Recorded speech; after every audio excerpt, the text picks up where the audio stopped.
গোবিন্দ অনেক কিছু করছেন আমার জন্য, বেদ পুরাণ জগতে পাঠিয়েছেন। কেন পাঠিয়েছেন? তুমি নিজেকে চেনো না, তোমার স্বরূপ পরিচয় জানো না, কে তুমি। এই গীতা ভাগবত পড়লে শুনলে তোমার সেই স্মৃতি আসবে, আমি কৃষ্ণের আর কারো নই, আমি ভগবানের আর কারো নই। আচ্ছা, এই দেহটা পিতামাতা দিতে পারে, আত্মা দিতে পারে তো পিতামাতা? পারে কি? পারে না। রক্তমাংসের পিণ্ড শরীরটা পিতামাতা দিতে পারে, আত্মা দিতে পারে না। আচ্ছা, দেহ আত্মা সৃষ্টি করে না, আত্মা দেহকে ধরে রাখে, কোনটা? দেহ আত্মাকে সৃষ্টি করতে পারে না, ধরে রাখতে পারে না। দেহ যদি আত্মাকে ধরে রাখতে পারত, মৃত্যু নামক জিনিসটা, অভিশাপ আমাদের জীবনে আসতো না। দেহ আত্মা ধরে রাখতে পারে না বলেই তো মৃত্যু আসে। তার মানে দেহের ক্ষমতা নেই আত্মাকে ধরে রাখার, কিন্তু আত্মার ক্ষমতা আছে দেহটাকে ধরে রাখার। এই আত্মাটা কে? এ বাবা মার দেওয়া কোনো অংশ, রক্ত অংশ, পিণ্ড? এটি সাক্ষাৎ ভগবানের চিদানু অংশ। মামই বাংশ জীবলোক জীবভূতা সনাতন, শাশ্বত সনাতন অজর অমর ভগবানের চিৎকন অংশ। ভগবান আত্মা রূপে আমার হৃদয়ে আছেন, যাতে আমি বেঁচে থাকি। কে বাঁচিয়ে রেখেছেন আমাকে? বাবা মা, পাড়া প্রতিবেশী, খাদ্য, চিকিৎসক, ঔষধ। আত্মা না থাকলে বলুন তো কাউকে বাঁচাতে আমাকে, মৃত ব্যক্তিকে প্রাণ দিতে বলুন তো। সেই আত্মার দিকে তাকাবার সময় নেই। যাদের দিকে সারা জীবন তাকালাম তারা প্রকৃতত্ব আমার কল্যাণ কেউ চায়নি। যে আমাকে কল্যাণ করবার জন্য আমার হৃদয়ে বসে আছে, আমি তার দিকে সারা জীবন তাকালাম না, করলামটা কি? এই জন্য বললেন, আমি ভগবানকে না ভজলেও ভগবান আমাকে ভজছেন হৃদয়ে বসে। আমি তোমার হৃদয়ে আছি বলে তুমি বেঁচে আছো, তোমার চেতনা আছে, তোমার বিবেক আছে। কেন তোমার হৃদয়ে আছি যেন? কবে তুমি আমার হবে, কবে তুমি আমার ভজন করবে, এই আশায় আমি তোমার হৃদয়ে আছি। দেখুন তো, আমি ভজন না করলেও তিনি আমায় ভজন করছেন কিনা। এই কথাগুলো হৃদয় দিয়ে শুনলে তার ভজন না করে থাকতে পারবেন না। এত কৃপালু তিনি, এত দয়ালু। আচ্ছা, ভেতরে আত্মারূপে ভগবান আছেন, আমার উপলব্ধি নেই, উপলব্ধিটা কে করিয়ে দেবে? সুইচটা তো অন করতে হবে, তবে তো আলো জ্বলবে। সুইচটা অফ আছে, তো কে আমার এই আত্মচেতনাটা জাগিয়ে দেবে? খুব ধ্যান দিয়ে শুনুন, অলসতা আনবেন না। কে জাগিয়ে দেবে জানেন? গোবিন্দ তখন বলছেন, বেদ পুরাণ দিয়ে তোমার আত্মস্বরূপ জানবার জন্য জ্ঞান দিলাম, তবু তুমি বেদ পুরাণ দেখলে না, আত্ম উপলব্ধিতে আসলে না। এই জন্য আমি কি করেছি জানো? আমি সৎ গুরু রূপে তোমার কাছে গেছি। কত করুণা করছেন তিনি, কারণ শ্রীগুরু ভগবানেরই কৃপামূর্তি। একটু কথা বলি, অপ্রকাট ভগবানকে যতটা শ্রদ্ধা করেন, আদর করেন, ভালোবাসেন, তার থেকে বেশি শ্রদ্ধা যদি গুরুদেবে আসে, তবে তাড়াতাড়ি প্রেম ভক্তি পেয়ে যাবেন, ভগবান পেয়ে যাবেন। অপ্রকট ভগবানের থেকে প্রকট গুরুদেবের প্রতি আরো আদরশীল যিনি, আরো আদর, আদর যত্ন, আরো সেবা, সে দ্রুত প্রেম ভক্তি লাভ করে। এই জন্য গুরুকে মনুষ্য জ্ঞান কবু না করিবে, মহিমাই গুরু কৃষ্ণ এক করি জানো। শ্রী গুরুদেব আর স্বয়ং ভগবানে মহিমাতে কোনো পার্থক্য নেই, বরঞ্চ কৃপাতে ভগবানের থেকে গুরুদেবের মহিমা আরো বেশি। কৃষ্ণ আমার দুয়ারে আসবে, রাম ভগবান আমার দুয়ারে আসবে, মহাপ্রভু সবসময় আমার কাছে আসবে, কিন্তু গুরু কৃপা করে আমার দুয়ারে এসে আমার কর্ণে চেতনার মন্ত্র দিলেন, স্বরূপের মন্ত্র দিলেন, জাগিয়ে দিলেন, আমি ভগবানের আর কারো নয়, আমি রাধারানীর দাসী, আমি কৃষ্ণের দাস। এই চেতনার স্ফুরণ সদ্গুরুদেব শক্তি সঞ্চারিত করে দিয়ে দিলেন। আমি গুরুদেবের জন্য কি করেছি? গুরুদেবই তো কৃপা করে আমাকে করুণা করলেন। আমি ভজন করিনি, কিন্তু ভগবান ভজন। আচ্ছা, আমি যে দীক্ষা পেলাম, আমার ভিতরে যে আত্মা আছে, আমি ভগবত শিক্ষা কোথা থেকে পাবো? ভগবান বললেন, আমি ভক্ত রূপে, বৈষ্ণব রূপে তোমাকে এই শিক্ষাটা দিচ্ছি। তুলসী রূপে, চরণামৃত, প্রসাদ রূপে, বিগ্রহ রূপে আমি তোমাকে কৃপা করছি। আমি কিছু করিনি, বিনিময়ে ভগবান এতটা কৃপা আমার উপর করেছে, এর পরও ভজন করব না, কৃতজ্ঞতা জানাবো না? যে জৈসে ভজে কৃষ্ণ তারে তৈসে ভজে। বহুদিন হতে কৃষ্ণের এই প্রতিজ্ঞা, কিন্তু এই প্রতিজ্ঞার থেকে তিনি অনেক বেশি করেছেন আমার জন্য। একটা গোপন কথা বলি, ভেতরে ভেতরে যে অসৎ চিন্তা করি না, আমি যে পাপগুলো করি, তাতে আমার বেঁচে থাকার কথা না, বাতাস পাওয়ার কথা না। ভগবান ক্ষমাশীল, অহেতুক গুণনিধি, এই জন্য আমাকে বাঁচিয়ে রেখেছেন, এখনো বাঁচিয়ে রেখেছেন। যদি কখনো কোনো দিন কোনো সাধু কৃপায় ভজন করতে পারি। সুধীবৃন্দ, মা যশোদা একদা গৃহাদিষু যশোদা নন্দ গেহিনী, নন্দ মন্দিরে নন্দ গেহিনী কৃষ্ণ জননী কি করছেন? কর্মান্তর নিযুক্তাসু নির্মন্থনা। আজ যশোদা কর্মান্তরে নিযুক্ত হয়েছে। কি কর্ম? দধি মন্থন করছেন। যশোদা কি করছেন? দধি মন্থন করছেন, স্বয়ং দধি, অর্থাৎ নিজে এই কৃষ্ণ জননী নন্দ গেহিনী, নন্দ রানী নন্দ মন্দিরে দধি মন্থন করছেন।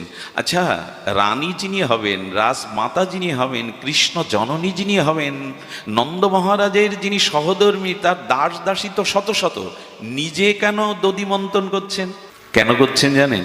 যশোদামার ইচ্ছা, আমার গোপালের ক্ষুধা নিবৃত্তি হয় না, এ আমার দাসীগণ তারা কৃষ্ণকে নবনীত মাখন খাওয়ায়, তো এই জন্য কৃষ্ণের উদরে ক্ষুধা থেকে যায়। আর শিশুর উদরে যখন ক্ষুধা লাগে তখন তার হিতাহিত থাকে না, এই জন্য তো ব্রজবাসীদের দুয়ারে ননি চুরি করে খায়। মায়েদের একটা স্বভাব কেমন জানেন? নিজে হাতে সন্তানকে সেবা না করাতে পারলে অন্য এক মা যদি তার খোকাকে সেবা করায়, মার মন ওঠে না। খোকার বুঝি পেট ভরেনি, খোকা বুঝি ঠিকভাবে খায়নি। এটা মায়ের বাৎসল্য স্বভাব। যশোদারও এই এত চুরি করে কেন? আমার ঘরে এত মাখন, আমার ঘরে এত নবনীত, তো কৃষ্ণ চুরি করে কেন গোপীদের ঘরে? মনচোর নবনীত চৌরম, গোপী মনচোর নবনীত ব্রজে নবনীত চৌরম। যশোদার অনুভব হলো এই, গোপালের ক্ষুধা মেটে না। এই জন্য যশোদা মা কি করেছেন? গিরিরাজ গিরিজাগ, সেই ইন্দ্রজাগে যখন গিরিরাজে মহারাজ সহ দাস দাসীরা সবাই চলে গেছে, যশোদা মা আজকে অপেক্ষা করছে, আজকে নিজে হাতে মন্থন করে আমার গোপালকে আমি উৎকৃষ্ট আস্বাদ্য নবনীত খাওয়াবো। এ প্রসঙ্গে যশোদা কি বললেন জানেন? ভগবত সেবা গুরু সেবা চাকর বাকর অন্যকে দিয়ে করতে যেও না, নিজে হাতে করো। আমাদের দেশে টাকা পয়সা থাকলে একটা মন্দির বানায়, ইন্ডিয়া থেকে জয়পুর থেকে কয়েক লাখ টাকা খরচ করে রাধা মাধব আনি, নবদ্বীপ থেকে নিতাই গৌর আনি, কিন্তু মন্দিরে যাওয়ার আর সময় হয় না। 10-20 হাজার টাকা দিয়ে সেবক রাখি। আরে বাবা, যদি ভগবানের কাছে যাওয়ার সময়ই না পাও, তাকে সেবা করার সময় না পাও, যদি লোক দিয়েই করতে হয়, তো ও মন্দির বানানোর মানে কি? মন্দির একটা করতে পারলেই বেঁচে যায় আমরা। কি একটা করলাম, কিন্তু না, ইট কাঠ দিয়ে তো বাড়িও তৈরি হয়। মন্দির মানে যেখানে ভগবানের সেবা হবে, আরাধনা হবে, যেখানে শাস্ত্র অনুশীলন হবে, ভজন সংকীর্তন হবে, এটাই মন্দির। ইট কাঠ দিয়েই তো কারো অট্টালিকা তৈরি করা, তা দেখে তো কেউ প্রণাম করে না। মন্দির মানেই শুধু ইট কাঠ দিয়ে ডিজাইন করা না, 2-5 তলা বানানো না, ওখানে নিত্য ভগবানের সেবা হতে হবে। সামর্থ্য থাকলে, অসুস্থ না হলে নিজে হাতেই করতে হবে। আরে সিদ্ধ বাবা নবদ্বীপে 150 বছর বয়স, চোখের পাতা ঝুলে এই পর্যন্ত পড়েছে, তো যখন ওই 150 বছরেও ভগবানের চরণে তুলসী দিতে যান, শিষ্যকে বলেন চোখের পর্দাটা একটু ওপরে টেনে তোলতো, আমি একটু দেখি রাধা মাধবের চরণটা কোথায়। ভাবতে পারেন এদের অনুরাগ। আরে গদাধর পণ্ডিত গোস্বামী ভগবানের গলে মালা দিতে গিয়ে মাজা পড়ে গেছে, বিদ্ধ হয়ে গেছে, মাজাটা সোজা হয় না, মালা দিতে গিয়ে মাঝে মাঝে মালা পড়ে যায়, হাতে পড়ে যায়, মালা গলে দিতে পারে না। একদিন বলছে, ও ঠাকুর, তুমি পারো না? আমার কত কষ্ট হয় দেখো না, তুমি যদি একটু পদ্মাসনে না দাঁড়িয়ে বসে পড়তে, তাহলে মালাটা তো গলায় দিতে পারতাম। এই কাঁদতে কাঁদতে ভগবানকে প্রার্থনা নিবেদন করেছে। সকালবেলা মন্দির দুয়ার খুলে দেখে তার দাঁড়ানো ঠাকুর পদ্মাসনে বসে গেছে মালা নেওয়ার জন্য। আরে নিজের অনুরাগ চাই ভজনে, ভজনে অনুরাগ চাই, লোক দিয়ে করলে ওটা হয় না। এই জন্য যদি অসুস্থ না থাকেন, সামর্থ্য থাকে, তবে নিজে হাতে গৌর গোবিন্দের গুরুদেবের সেবা করতে হয়। ব্যস্ত হতে হয় জীবনে, এমন ব্যস্ত যেন না হয় যে ভগবানের কাছে যাওয়ার সময় হয় না। আমার এই ব্যস্ততার কোনো মানে নেই। সংসারের পেছনে, অর্থের পিছনে দৌড়াতে হয়, ছেলে মেয়ের পিছনে এরকম দৌড়াবেন না যে হোঁচট খেয়ে পড়তে হবে। এত দৌড়ানো ভালো না, কিছুটা ভগবানের পিছনে দৌড়ান। মনে আছে তো, যশোদার হাতে যষ্টি, আর কৃষ্ণ পালাচ্ছে, ধর ধর ধর, আজ তোকে সাজা দেবই। কৃষ্ণ তখন পেছনে দাঁড়িয়ে হ্যাঁ, পিছনে দাঁড়িয়ে দেখছে মার গামটা দরদর করে বিন্দু বিন্দু শ্বেত ঘর্ম পড়ছে, নিতম্ব ভারী। মা যশোদার দৌড়াতে কষ্ট হচ্ছে, মাকে আর পারে ওই দুষ্টু চঞ্চল চপল কৃষ্ণ গোপালের লালার পেছনে দৌড়াতে। পদকর্তা বলছেন, কৃষ্ণ তুমি দেখছো না তোমার মায়ের কষ্ট হচ্ছে, তোমার পেছনে দৌড়াচ্ছে। ভগবান বললেন, আমার পেছনে যখন কেউ দৌড়ায় তখন আমার খুব ভালো লাগে, আনন্দ লাগে। বলে কেন লাগে? বলে সংসারের পিছনে বিষয়ের পিছনে না দৌড়ে এখন আমার পেছনে দৌড়াচ্ছে, এই জন্য আমার ভালো লাগে। আপনাদের দেখছেন এখন রাধারানী, আপনাদের দেখছেন এখন গোবিন্দ, কেন জানেন? আপনারাও তার পিছনে দৌড়ে এসেছেন, কত দূর থেকে দৌড়ে তার পেছনে এসে। যেখানে ভাগবত সেখানেই স্বয়ং ভগবান। এই জন্য ভগবানের পেছনে দৌড়ালে ভগবানের ভালো লাগে, এই জন্য যে সংসারের পেছনে না দৌড়ে তুমি আমার পেছনে দৌড়াচ্ছ। আচ্ছা, দৌড়ে ভগবানকে ধরা যাবে তো? দৌড়ে পাবেন তো? ধরে দৌড়ান তো। ধরা না দিলে অধরাকে ধরা যায় না। চাঁদ আপনার হাতের মুঠোয় আসবে না, কোনোদিন আসবে না। ধরা না দিলে ধরা যায় না। কিন্তু গোবিন্দ বলছেন ধরার দুটো উপায়, ওই দৌড়ানোটা সাধনা, একটু আগে বললাম। আর যখন দৌড়াতে দৌড়াতে ক্লান্ত হয়ে বলবে আমার শক্তিতে তোমাকে পাবো না ভগবান, তুমি কৃপা করে ধরা দাও, যখন অহংকার দূর হবে, তোমার নিজ শক্তির গর্ব দূর হবে, তখনই কৃপা করে ভগবান ধরা দেবে। যশোমতী মা নিজে মন্থন করছেন দধি, আর জগৎকে জানাচ্ছেন ভগবানের সেবা নিজে হাতে করো। সুধীজন, বহুবার বলেছি কথা, এ কথা আপনাদের বহুবার শোনা, তবু ভাগবত কথায় তৃপ্তি আসে না, পিপাসা মেটে না, নিত্য নিরন্তর পিপাসা বেড়ে চলে। আপনারা জানেন যশোমতী মা ভোরবেলা এই দধি মন্থন করছেন। কখন কখন করছেন? ব্রাহ্ম মুহূর্তে, খুব ভোরবেলা। আচ্ছা, ভোরবেলা, আচ্ছা, অম্লযোগে দইটা ঘোলটা থেকে দধি মাখন তুলতে গেলে, দই থেকে বা ঘোল থেকে মাখন উৎকৃষ্ট আস্বাদু মাখন তুলতে গেলে কখন মন্থন করলে মাখনটা উৎকৃষ্ট বেশি বা সুস্বাদু হয়? ভোরবেলা। যারা মাখন তোলে না তারা ভোরবেলা দেখেন মন্থন করে, ভোরবেলা মাখনটা উৎকৃষ্ট ওঠে, আস্বাদ্য ওঠে, বেশি পরিমাণে ওঠে। আচ্ছা, যদি দুপুরে মন্থন করে ওটা কেটে যাওয়ার সম্ভাবনা থাকে, উঠবে কিন্তু বেশি উঠবে না, উঠবে কিন্তু আস্বাদ্য হবে না। যদি সন্ধ্যাবেলায় মন্থন করেন ও বিষ হয়ে যাবে, দুধ তখন কি হবে? টক বা বিষ হয়ে যাবে। সংকেত দিচ্ছে রসসা, যদি ভগবানকে ভজনাই করতে হয় তবে সকাল সকাল ভজনা করো, বেলা হয়ে গেলে টক হয়ে যাবে, বেলা হয়ে গেলে বিষ হয়ে যাবে, আর ভজনা করা যাবে না। সকাল সকাল ভজো। আর আমাদের হয়েছে সকালে ভজার হয়েছে। এখন মৃত্যুর কূলে দাঁড়িয়েও সায়ান্নে 80 বছরের বৃদ্ধ, 60 বছরের বৃদ্ধ বিদ্যাও বলে এখন আমার সময় হয়নি, আগে নাতি নাতনি দেখি, আগে এদের শখ মিটিয়ে নিই, তারপরে বৃন্দাবনে যাব, তারপরে রাধা রাধা বলবো। সকাল সকাল ভজন করতে হবে, নালে উঠবে না। বিকালে করতে গেলে, দুপুরে করতে গেলে টক হয়ে যাবে, কেটে যাবে, বিষ হয়ে যাবে, আর স্বাদ পাবেন না। এই জন্য প্রহ্লাদ মহারাজ বলেছেন, কৌমারাং আচারিত প্রাজ্ঞ ভাগবত ধর্মান। যদি ধর্মকর্ম করে নিজের উদ্ধার কল্যাণ করতে চাও তবে কৌমার কিশোর বয়স থেকেই শুরু করো, শিশুকাল থেকে শুরু করো, বেলা গড়িয়ে গেলে হবে না। এই বাণীটা আমাদের হিন্দু সনাতনী হিন্দুদের বোঝানো যাচ্ছে না। ছেলে ইঞ্জিনিয়ার হবে, ডাক্তার হবে, উকিল হবে, মাস্টার হবে, ধর্মকর্ম 3rd সাবজেক্ট, 8ম সাবজেক্ট, ওইটা পরে করিস, আগে পড়। এত পড়ছে যে পড়তে পড়তে পড়েই যাচ্ছে, দাঁড়াতে পারছে না, পড়েই যাচ্ছে, নৈতিকতাই পড়ে যাচ্ছে, আদর্শ থেকে পড়ে যাচ্ছে। এই জন্য ধর্মীয় শিক্ষাগুলো বাড়িতে শুরু করুন। আজ আর গুরুকুল নেই যে কৃষ্ণ বলরামের মতো, মহাপ্রভুর মতো, রঘুপতি রামচন্দ্রের মতো গুরুকুলে গিয়ে খালি পায়ে ব্রহ্মচর্য পালন করে, তপস্যার দ্বারা গুরুবাক্য পালন করে শাস্ত্র শিক্ষা গ্রহণ করবে। আজ গুরুকুল নেই, প্রতিটা বাড়িতেই গুরুকুল করুন, ধর্মীয় শিক্ষার ব্যবস্থা করুন। গীতা, ভাগবত, রামায়ণ, মহাভারতের তত্ত্ব নির্যাসগুলো তাদের জানতে দিন, নাহলে এরা পথ হারিয়ে বসবে। পথ তো হারিয়েই ফেলেছি আমরা। সুধীজন, শুধু বছরে একদিন ভাগবত দিয়েই জাতিকে জাগানো যাবে না, 6 মাস অন্তর একদিন ভাগবত পাঠ করে হবে না। নিত্য নিরন্তর আমাদের গৃহগুলোকেই ভগবানের, আমাদের হিন্দুদের গৃহটাই তো আশ্রম। আশ্রম কি শুধু সন্ন্যাস আশ্রম, বানপ্রস্থ আশ্রম, কাশীর আশ্রম না। সনাতনী বৈদিক ঋষি বলেছেন হিন্দুর গৃহটাই গারস্থ আশ্রম। আরো শুনে গর্ব হওয়ার কথা, সন্ন্যাস আশ্রম, বানপ্রস্থ আশ্রম, ব্রহ্মচর্য আশ্রমের জননী হলো এই গারস্থ আশ্রম। গৃহ আশ্রম হলো সর্ব আশ্রমের জননী স্বরূপ। কিন্তু আজ গৃহগুলো কি হয়ে গেছে? গৃহগুলো আমরা এক একটা দাবানল তৈরি রেখেছি, কারোর সাথে কারো মিল নাই, কেউ কাউকে ভালোবাসে না, প্রতিবেশীর মুখ দেখে না, কারোর সাথে কারো হৃদয়ের মেলবন্ধন নাই। কোথায় আশ্রম? আজ গৃহগুলোই হয়ে গেছে দাবাগ্নির মতো কারাগার। এই জন্য ঘরে ধর্মকর্ম শুরু করুন। সকালে উঠে যশোদা প্রতিদিন সেই প্রদীপের শিখাটা অঙ্গুলি দিয়ে উত্তোলন করে কৃষ্ণর মুখটা দেখতেন। ওই প্রদীপ দিয়ে দু চারবার কৃষ্ণের শ্রীবদনটা, গোপালের লালার বদনটা দেখতেন। আর আমাদের বলা হলো মায়েরা উঠে প্রভাতে যেন একটু মঙ্গল আরতি দেখায় ভগবানকে।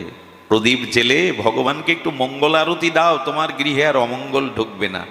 আমি খুব দৃঢ় কণ্ঠে বলতে পারি, শতকরা 5 ভাগ বাড়িতে হিন্দুদের মঙ্গল আরতি হয় না। এত চিৎকার কেন? এত রোগ, এত শোক, এত অশান্তি কেন?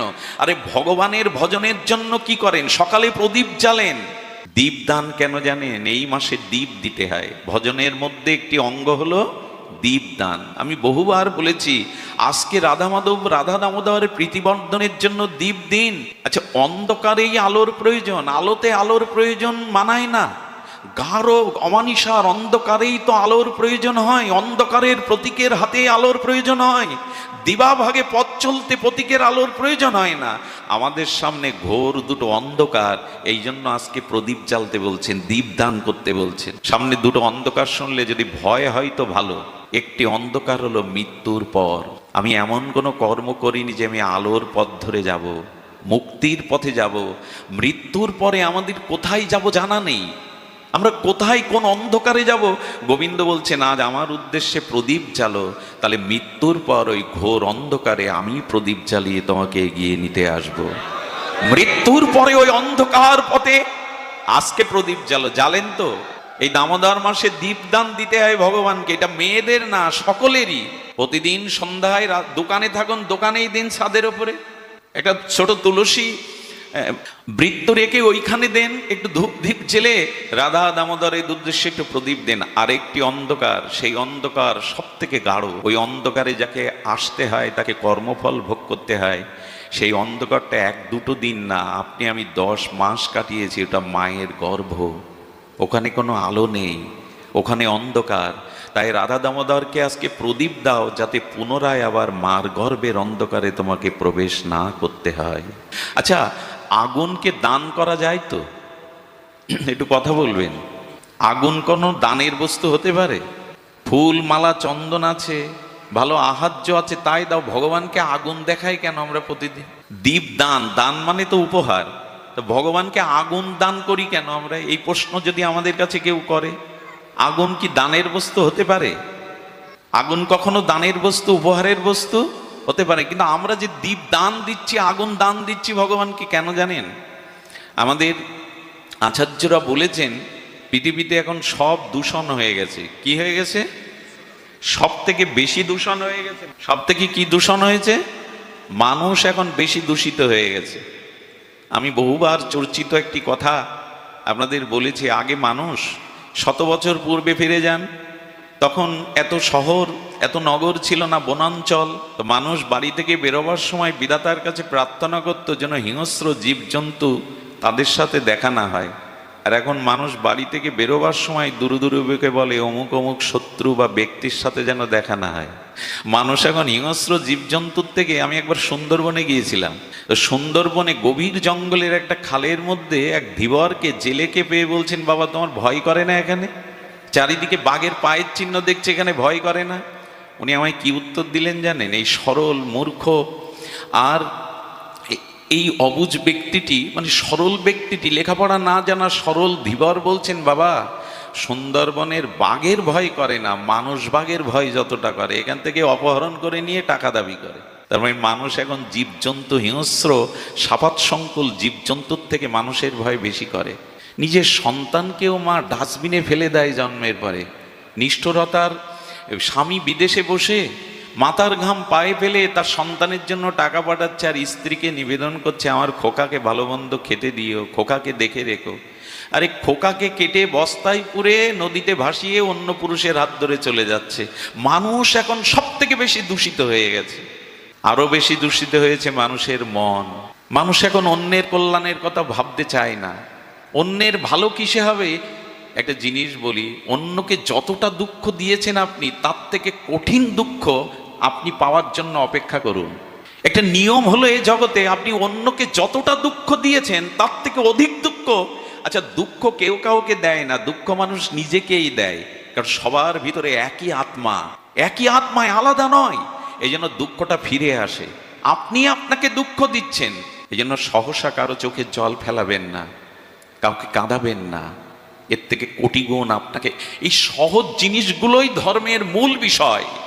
মানুষের মন এখন দূষিত হয়ে গেছে। অপরের উন্নতি, অপরের কল্যাণ দেখে আপনার হৃদয়ে যেন কখনো জ্বালা না হয়, তাহলে আপনার উন্নতিই হবে না। এই জন্য যা কিছু মন থেকে অন্যকে দেবেন, তা একদিন মন আপনাকে ফিরিয়ে দেবে। সুধীজন, এই জন্য মন দূষিত হয়ে গেছে, বায়ু দূষিত হয়ে গেছে, খাদ্য দূষিত হয়ে গেছে, এমনকি বলতে গেলে বলতে হয় বিষও দূষিত হয়ে গেছে।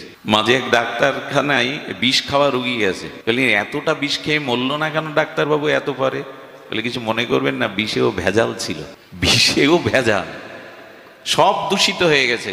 কিন্তু পৃথিবীতে একটা জিনিস দূষিত হয়নি, সেটা হলো আগুন। বরঞ্চ অন্য দূষিত বস্তুকে পবিত্র করতে পারে অগ্নি। এই জন্য ভগবানকে, সুন্দরকে দিতে গেলে সুন্দর, হিন্দুর সনাতনী যে কোনো ক্রিয়া প্রদীপ না জেলে, হোম না করে হবে না। কেন? অগ্নি হলো পবিত্র। সোনার মতো উন্নত ধাতুকে অগ্নিতে জ্বালিয়ে খাঁটি করতে হয়, সোনাকেও। এই জন্য সুন্দরকে, তবে অগ্নি পবিত্র, কিন্তু একটি জায়গার অগ্নি পবিত্র না, শ্মশানের চিতার আগুন, এটা পবিত্র না। এই জন্য দয়া করে শ্মশানে চিতার পাশে বসে কেউ কিছু খাবেন না। হিন্দুরা তো নিয়ম মানতে চায় না, শ্মশানেই দেখি গড়ে খায়, শ্মশানে খাওয়ার জায়গা নয়, চিতার আগুনটা পবিত্র নয়। এই জন্য শ্মশান ভূমিতে দাঁড়িয়ে খেতে হয়। বাইরে তাদের ডেকে অন্য জায়গায় খেতে দিন, শ্মশানে কোনো কিছু পাবেন না।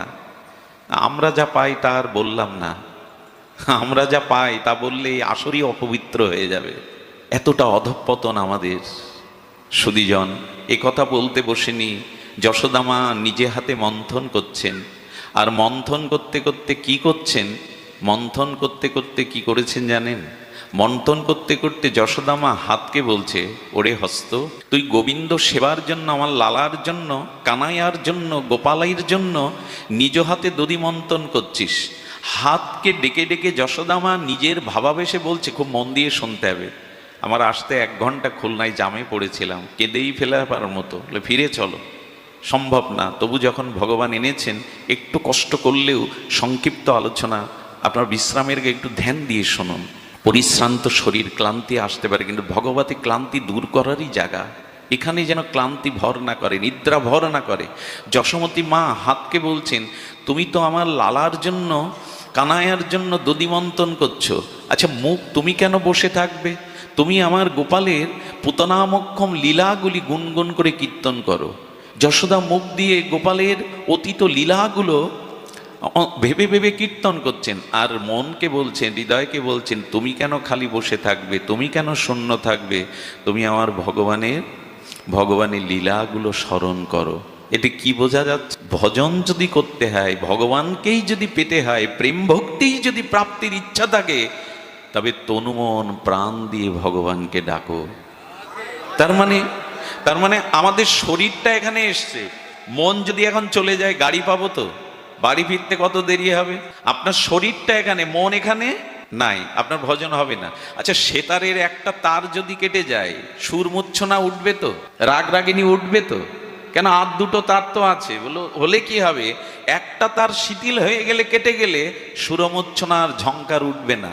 তেমনি ভগবানকে যদি ডাকতে হয়, তনু মন প্রাণ দিয়ে তাকে ডাকো। দেহ দাও, মন দাও, প্রাণটাও দাও, এই 3টা এক করে যদি ভগবানকে ডাকতে পারো, তখন ভগবান বিগলিত হয়ে তোমার ডাকে সাড়া দেবে।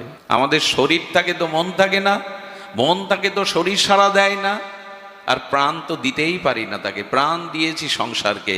এই জন্য অনুরোধ করব, এই ঐক্য টানে, ত্রয়ী টানে ভগবানকে অনুরাগ দিয়ে ডাকুন। তনুমন প্রাণ দিয়ে ডাকা কেমন জানেন? এই ঘটনাগুলো আমি প্রতিদিন বলতে শুরু করেছি, কেননা হৃদয়ে স্পর্শ করে। নার্সি মেহতা, এই নার্সি মেহতার মেয়ে দেখতে আসবে আজ। আর ছেলেপক্ষ পাত্রপক্ষ বলেছে মেয়ে পছন্দ হলে একেবারেই আমরা পাকা কথা দিয়ে যাব। আচ্ছা, নার্সি মেহতা গোবিন্দের ভজন করেন, এই জন্য সংসারে অভাব লেগে থাকে, ভজন করতে বসলে আর সংসারের কথা কিছু মনে থাকে না, কি খাবে মনে থাকে না। প্রেমিক ভক্ত তো, অনুরাগী ভক্ত তো, ভজনে ডুব দিয়ে দেয়। আরে তার স্ত্রী বলছে যাও কারো কাছে একটু টাকা ধার করে মেয়ের জন্য একটা ভালো কাপড় আর অতিথিদের জন্য কিছু আহার্য উপাচার কিছু নিয়ে এসো, অপমান হব কি, মেয়ে তো পার করতে হবে। নার্সি মেহতা ধনীদের কাছে গিয়ে, দোকানদারিদের কাছে গিয়ে বলছেন আমাকে কিছু ধার দেবেন। গরিব হলে তাকে কিছু কেউ দিতে চায় না। তো সবাই যখন ফিরিয়ে দিয়েছে, এক শেঠ বলছেন, মানে এক ধনী ব্যবসায়ী বলছেন, বাবা আমি তোমাকে দিতে পারি একটা কাপড়, কেন, তুমি যা চাইছো দিতে পারি, কিন্তু তোমাকে একটা ভজন শোনাতে হবে, তোমার শ্রীমুখের ভজন একটু শুনবো। ওই যে ভজনে বসে গেছে বাবা, 1 ঘন্টা 2 ঘন্টা 3 ঘন্টা চোখ বন্ধ করে চোখের জলে তার গিরিধারী লালের ভজন করে চলেছে। কি জন্য এসেছিল, কি কাজ, একেই বলে ভজন। আর মনে নেই। যখন বেলা 3টার দিকে চোখ খুলেছে, তখন উনি জিজ্ঞাসা করছেন ভেজা চোখে, আমি কি জন্য এসেছিলাম আপনার কাছে, এখানে কেন ভজন করছি? বললো আপনার মেয়েকে দেখতে আসবে, কিছু বস্ত্র উপচার আহার্য দরকার ছিল। বললো যা, তা তো আমার স্মরণেও নেই। ভজন করতে করতে এইভাবে বেলা কোথায় চলে গেছে, ক্ষুধা নেই, তৃষ্ণা নেই, একেই বলে ভজন। আর এরূপ ভক্তের জন্য ভগবান কি করেন জানেন? উনি বিফল মনোরথে বাড়ি ফিরেছেন। কন্যাকে পাত্রস্থ করার দায়িত্ব আমার উপরে, আমি পিতা, আমি দায়িত্ব পালন করলাম না। গৃহে যেই এসেছে, স্ত্রী ছুটে এসে বলছে, ওগো তুমি এই শাড়িটা কোথায় পেয়েছো, এই যা কিছু আজকে পাঠিয়েছো এই উপচার, এ কোথা থেকে নিয়েছো? মনে করছে আমার স্ত্রী আমাকে ঠাট্টা করছেন, কিছুই তো আনিনি। বললেন তোমার চোখে জল কেন, আমি তোমাকে উপহাস করছি না। আচ্ছা বিশ্বাস না হয় দেখে এসো, মেয়েটা শাড়ি পরে দেখে এসো, যে শাড়ি তুমি পাঠিয়েছো যার দ্বারা। ঘরে গিয়ে কি দেখলো জানেন? ঘরে যেটা দেখলো, চোখের জলে ওখানেই লুটিয়ে পড়েছে নার্সি মেহতা। ওনার গুরুদেব একবার বৃন্দাবনে ওনাকে রাস দেখিয়েছিলেন। রাসে রাধারানী যে শাড়িটা পরেছিল, সেই শাড়িটা কৃষ্ণকে দিয়ে রাধারানী পাঠিয়ে দিয়েছে। যাও, আমাদের ভজন করছে ও তোমার ভজনে রত আছে, যাও ওর গৃহে ওর দায়িত্ব পালন করে এসো। এটাই কলিযুগের ঘটনা, 405 বছর আগের ঘটনা। এটা ত্রেতা যুগে, দাপরের নয়। গোবিন্দ নিজে এসে রাধারানীর শাড়িটা দিয়ে গেছেন, প্রসাদী শাড়ি। আর সমস্ত প্রচার পার্টি রাধারানীর শাড়ি যার অঙ্গে, তাকে পছন্দ করবে না কে জগতে? লুটিয়ে পড়েছে। ঠাকুর ঘরে গিয়ে বললেন, কে বলেছে তোমায় মাথায় করে বইতে? কে বলেছে তোমায় এমনি করে বইতে? আমি তো বলিনি তোমায়। কেন আমার জন্য সংসারের দায়িত্ব তুমি মাথায় করে নিলে? এটা আর কোনোদিন করবে না। আজও দায়িত্ব নেন তিনি। এরকম কত দৃষ্টান্ত জগতে আসে, তিনি দায়িত্ব নেন। শুধু দরকার তনু মন প্রাণ দিয়ে তাকে ডাকা। তার মতো আমার মঙ্গল চিন্তায় জগতে কেউ করে না, করতে পারেও না। সুধীজন, এই জন্য মা যশোদা হাত দিয়ে গোপালের যখন নবনীত আর মন দিয়ে যখন লীলা স্মরণ করছেন, মুখ দিয়ে যখন তার গুণকীর্তন করছেন, এই গোবিন্দ চিন্তন, এই গোবিন্দ লীলা স্মরণ, এই গোবিন্দের সুরময় সঙ্গীত মূর্ছনায় ভেদ করে, আর স্বর্গ ব্রহ্মালোক ভেদ করে, সমস্ত বৈকুণ্ঠ ভেদ করে গোলক বৃন্দাবনে সেই সুর চলে গেছে। আর গোবিন্দ কি করেছে জানেন? আর গোবিন্দ শুভ্র বিছানায় শুয়েছিল, মায়ের এই তনুমন প্রাণ দিয়ে অনুরাগের ভজনে। গোপাল তখন উঠেছে। গোপাল উঠে এসে পেছনে মার আঁচল ধরে টানছে আর কাঁদছে, ও মা, মা, মা যশোদা, মা। মা শুনতে পাচ্ছেন, ওই যে গোবিন্দের গুণকীর্তন করছে, হাতে দধিমন্থন করছেন, মনে মনে গোবিন্দের লীলা স্মরণ করছেন। এ জগতে তো আর নাই, ডুবে গেছে সেই ভজনের মধ্যে, ভজন রসের মধ্যে। ভগবান পেছন থেকে ডাকতে ডাকতে ক্ষুধায় কাতর হয়ে কাঁদতে কাঁদতে অশ্রু গড়িয়ে পড়ছে। আর রাত্রে মা যে তার আকর্ণ বিস্মৃত কমল পত্র স্বরূপ তার যে নয়নে কাজল দিয়েছিল, ওই চোখের জলার কাজল মুছতে মুছতে একটা অদ্ভুত রূপ মাধুর্য শ্রী গোবিন্দের বদনে, লালার বদনে ফুটে উঠেছে। ভগবান কাঁদছে আর আঁচল ধরে টানছেন। সুখদেব গোস্বামী ঝঙ্কার তুলছেন তত্ত্বের, এই দেখো ভক্ত শুধু ভগবানকে ডাকে না, ভগবানও ভক্তকে ডাকে। এই দেখো জগৎ, যদি তনুমন প্রাণ দিয়ে ভগবানকে ভজন করতে পারো, ডাকতে পারো, তুমি ডাকো না, ভগবানও মাঝে মাঝে তোমায় ডাকে। এই দেখো যশোদার আঁচল ধরে গোপাল ডাকছে তাকে। তবু এদিকে সার নেই, এদিকে চেতনা নেই। কিন্তু সন্তানের ক্রন্দন, মায়ের বুক ফেটে যায়। হঠাৎ করে যশোদা একটু মন্থন ক্রিয়া মন্থর করার পরে দেখে কে যেন কাঁদছে পেছনে দাঁড়িয়ে। দেখছে গোপাল, গোপাল এমনি করে কাঁদছে। কতক্ষণ কাঁদছে, কাজলটা ধুয়ে গেছে চোখের জলে, একটা অদ্ভুতভাবে মুখের সৌন্দর্য ফুটে উঠেছে। গোপালকে কোলে নিলেন, স্তনের দুগ্ধ অমৃত পান করালেন। সুখদেব বলছে, বা কি ভাগ্য যশোদা, কোন সাধনা করেছিলে, আপ্তকাম পুণ্যকাম সরট বিভু ভগবান, আজ তোমার স্তনে ক্ষুধার্ত কাতর হয়ে দুগ্ধ পান করছে। এই আমাদের ভগবান। তাকে যদি চান এমনি করেই তিনি আপনাকেও পুত্ররূপে ধরা দিতে পারেন। যশ